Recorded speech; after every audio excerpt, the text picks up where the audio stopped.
বীজপুরে চোখে চোখ রেখে লড়াই হবে বললেন জেলার নেতা সন্তোষ রায়।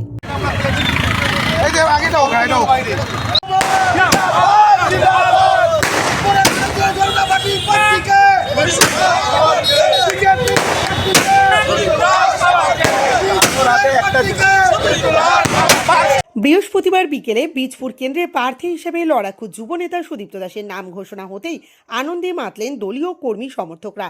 হালিশহর বাগমোড়ের দলীয় কর্মীরা বাজি ফাটিয়ে নিজেদের গেরুয়া আবিরে রাঙিয়ে আনন্দে গা ভাসালেন। বিজেপির বারাকপুর জেলার এক্সিকিউটিভ কমিটির সদস্য সন্তোষ রায় জোরের সঙ্গে দাবি করলেন, বীজপুরে চোখে চোখ রেখে লড়াই হবে। দলীয় প্রার্থী কমপক্ষে 25 থেকে 30,000 মার্জিনে জয়লাভ করবে। কতটা খুশি সেটা আপনি নিজে দেখতে পাচ্ছেন।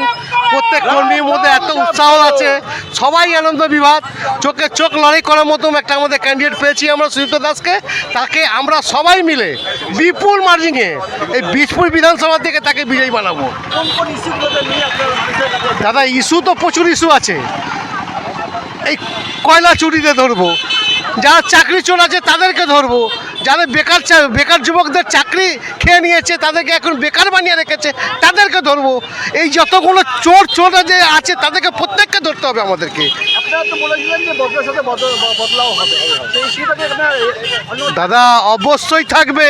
আপনি একজনকে মেরে চলে গেছেন, সে তার খাট থাকবে, সে কোনোদিন ছাড়বে আপনাকে? ঠিকই বলেছে আমাদের শুভেন্দুদা, বদলও হবে, বদলাও হবে, আর এটা ভালো মতন করে হবে, সেটা দেখবে লোক। সুদীপ্ত দাস, আপনার কি বললাম, 25 থেকে 30,000 ভোটে সুদীপ্ত দাস বীজপুর থেকে জিতছে। এটা আপনি আজকে লিখে রাখুন, অন রাইট লিখে বলে দিলাম আপনাকে।